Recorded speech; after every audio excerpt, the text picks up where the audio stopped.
ಎಲ್ರಿಗೂ ನಮಸ್ಕಾರ. ನಾನು ಡಾಕ್ಟರ್ ರಾಜಶ್ರೀ ವಿಶ್ವನಾಥ್ ರೆಡ್ಡಿ, ನೇತ್ರತಜ್ಞ, ಶ್ರೀ ಸಿದ್ದರಾಮೇಶ್ವರ ಕಣ್ಣಿನ ಆಸ್ಪತ್ರೆ, ಸೆಂಟ್ರಲ್ ಬಸ್ ಸ್ಟ್ಯಾಂಡ್ ಎದುರುಗಡೆ ಉಪಸ್ಥಿತವಿರುವಂಥ ಕಣ್ಣಿನ ಆಸ್ಪತ್ರೆಯಲ್ಲಿ ನೇತ್ರತಜ್ಞರಾಗಿ ಸುಮಾರು 30 ವರ್ಷದಿಂದ ನಿರಂತರವಾಗಿ ಸೇವೆಯನ್ನು ಸಲ್ಲಿಸುತ್ತಾ ಬಂದಿದ್ದೇನೆ. ಕಣ್ಣು ಪಂಚೇಂದ್ರಿಯಗಳಲ್ಲಿ ಬಹಳ ಮುಖ್ಯವಾದದ್ದು.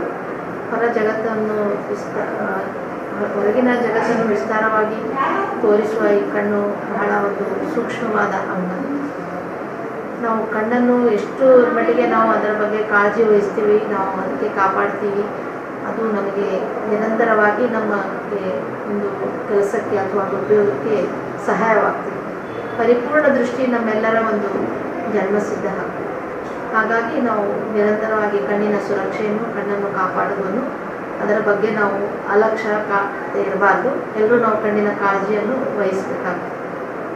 ಈ ಬೇಸಿಗೆ ಕಾಲದಲ್ಲಿ ಬಿಸಿಲಿನಲ್ಲಿ, ಈಗಂತೂ ತುಂಬ ಬಿಸಿಲಿದೆ, ಏಪ್ರಿಲ್ ಮೇ ತಿಂಗಳು ಶುರು ಆದಂಗೆ ಬಿಸಿಲು ಇನ್ನೂ ಹೆಚ್ಚಾಗ್ತದೆ. ಬಿಸಿಲಿಂದ ಕಣ್ಣು ಉರಿಯುವುದು ಬಹಳ ಸಹಜ. ಕಣ್ಣು ಡ್ರೈ ಆಗುತ್ತೆ, ಕಣ್ಣಲ್ಲಿ ನೀರಿನ ಅಂಶ ಕಡಿಮೆ ಆಗುತ್ತೆ. ಇದಕ್ಕೆ ನಾವು ಡ್ರೈ ಐ ಅಂತ ಹೇಳ್ತೀವಿ.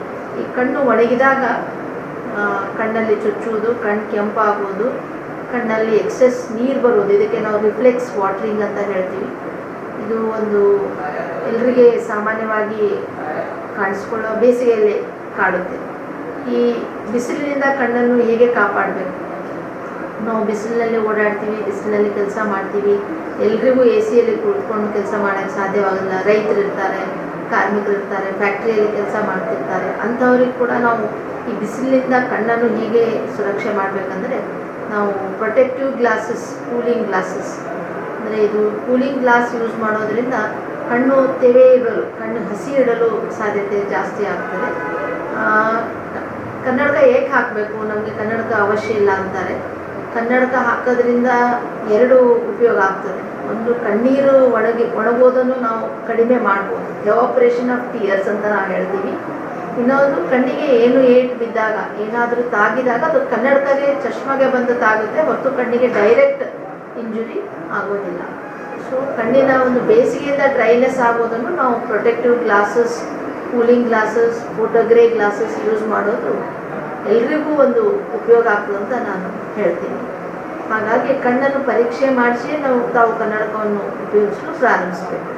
ಇನ್ನು ಬೇಸಿಗೆಯಲ್ಲಿ ಮಕ್ಕಳಲ್ಲಿ ಅಲರ್ಜಿ ಕಂಜಂಕ್ಟಿವೈಟಿಸ್ ಅಂತ ಹೇಳ್ತೀವಿ. ಕಣ್ಣಿಗೆ ಅಲರ್ಜಿ ಉಂಟಾಗೋದು ಬಹಳ ಸಹಜ. ಮಕ್ಕಳು ಸ್ಕೂಲ್ ಹಾಲಿಡೇಸ್ ಇರ್ತದೆ, ಹೊರಗೆ ಆಟ ಆಡ್ತಾರೆ, ದೂಸು ದುಮ್ಮು, ಹಾಗೆ ಇದು ಗಿಡಗಳ ಎಲೆಗಳು ಉದುರ್ತಾವೆ. ಇದು ವಸಂತ ಋತು ಅಂತ ನಾವು ಹೇಳ್ತೀವಿ. ಈ ಎಲೆಗಳು ಉದುರಿದಾಗ ಬಹಳಷ್ಟು ಪೋಲನ್ ಆಗಲಿ, ಡಸ್ಟ್ ಆಗಲಿ, ಹೀಟಿಂದ ಕಣ್ಣಿನಲ್ಲಿ ಅಲರ್ಜಿಯಿಂದ ಕಣ್ಣು ತಿಕ್ಕೋದ್ರಿಂದ ಕಣ್ಣು ಊತ, ಕಣ್ಣು ಕೆಂಪಾಗೋದು ನಾವು ಹೆಚ್ಚಿನ ಸಂಖ್ಯೆಯಲ್ಲಿ ನೋಡ್ತೀವಿ. ಈ ಅಲರ್ಜಿ ಕಂಟ್ರೋಲ್ ಮಾಡಲಿಕ್ಕೆ ಸೂಕ್ತವಾದ ಅಲರ್ಜಿ ಡ್ರಾಪ್ಸ್, ಅಂದರೆ ನಾವು ಮೈಲ್ಡ್ ಸ್ಟಿರಾಯ್ಡ್ ಡ್ರಾಪ್ಸು, ಆ್ಯಂಟಿ ಅಲರ್ಜಿಕ್ ಡ್ರಾಪ್ಸು ನಾವು ಮಕ್ಕಳಲ್ಲಿ ಕೊಡ್ತೀವಿ. ಅದು ಕೂಡ ಅವರು ಕಣ್ಣಿನ ನೇತ್ರ ತಜ್ಞರ ಸಲಹೆಯನ್ನು ಪಡೆದು ಮಕ್ಕಳಲ್ಲಿ ಡ್ರಾಪ್ಸನ್ನು ಶುರು ಮಾಡ್ತೀವಿ. ಇನ್ನು ಇತ್ತೀಚಿನ ದಿನದಲ್ಲಿ ನಾವು ಹೆಚ್ಚಿನ ಡಿಜಿಟಲ್ ಯುಗದಲ್ಲಿ ಮೊಬೈಲ್ ಯೂಸ್ ಮಾಡ್ತೀವಿ. ಸಾಫ್ಟ್ವೇರ್ ಇಂಜಿನಿಯರ್ಸ್ ಇರ್ತಾರೆ, ಕಂಪ್ಯೂಟರ್ ಯೂಸ್ ಮಾಡ್ತಾರೆ, ಟ್ಯಾಬ್ ಯೂಸ್ ಮಾಡ್ತಾರೆ. ಅವರಿಗೆ ಕೂಡ ಬಿಸಿಲಿನಲ್ಲಿ, ಬೇಸಿಗೆಯಲ್ಲಿ ಹೆಚ್ಚಿನ ಪ್ರಮಾಣದಲ್ಲಿ ಕಣ್ಣುಗಳು ಡ್ರೈ ಆಗಿ ಕಣ್ಣು ಚುಚ್ಚುವುದು, ಕಣ್ಣು ಆಗೋದು, ಹೆಡ್ಡೇಕ್ ಆಗೋದು ಬಹಳ ಸಹಜವಾಗಿ ನೋಡ್ತೀವಿ. ಸೊ ನಾವು ಹೆಚ್ಚು ನೀರು ಸೇವಿಸಬೇಕು, ಹೈಡ್ರೇಷನ್ ಅಂತ ಹೇಳ್ತೀವಿ. ಎಷ್ಟು ನೀರು ಕುಡಿತೀವಿ ಅಷ್ಟು ಒಳ್ಳೆಯದು. ಒಬ್ಬ ಸಾಮಾನ್ಯ ವ್ಯಕ್ತಿ ಒಂದು ದಿನದಲ್ಲಿ 5 ಲೀಟ್ರ್ ನೀರು, ಮಿನಿಮಮ್ 5 ಲೀಟ್ರ್ ನೀರು ಸೇವನೆ ಮಾಡಬೇಕು. ಹಾಗೆ ನಾವು ಸೂಕ್ತ ನೇತ್ರ ತಜ್ಞರಲ್ಲಿ ತೋರಿಸಿ ಕಣ್ಣು ಡ್ರೈ ಆಗೋದನ್ನು ಕಣ್ಣಿನ ಡ್ರಾಪ್ಸ್ ಮೂಲಕ ಹಾಕಿ ಕಣ್ಣು ಹಸಿಯಾಗಿಟ್ಕೋಬೋದು. ಅಂದರೆ ಕಣ್ಣು ತೆವೆ ಇರೋದು ಉತ್ತಮ. ಕಣ್ಣು ಡ್ರೈ ಆಗಲು ಬಿಡಬಾರ್ದು. ಕಣ್ಣಿಗೆ ಪ್ರೊಟೆಕ್ಟಿವ್ ಗ್ಲಾಸಸ್ ಕೂಡ ಯೂಸ್ ಮಾಡೋದು ಬೇಸಿಗೆಯಿಂದ ಸುರಕ್ಷತೆ ಇಟ್ಕೋಬೇಕಂತ ನಾನು ಹೇಳಿ ನನ್ನ ಈ 2 ಮಾತನ್ನು ಮುಗಿಸ್ತೀನಿ.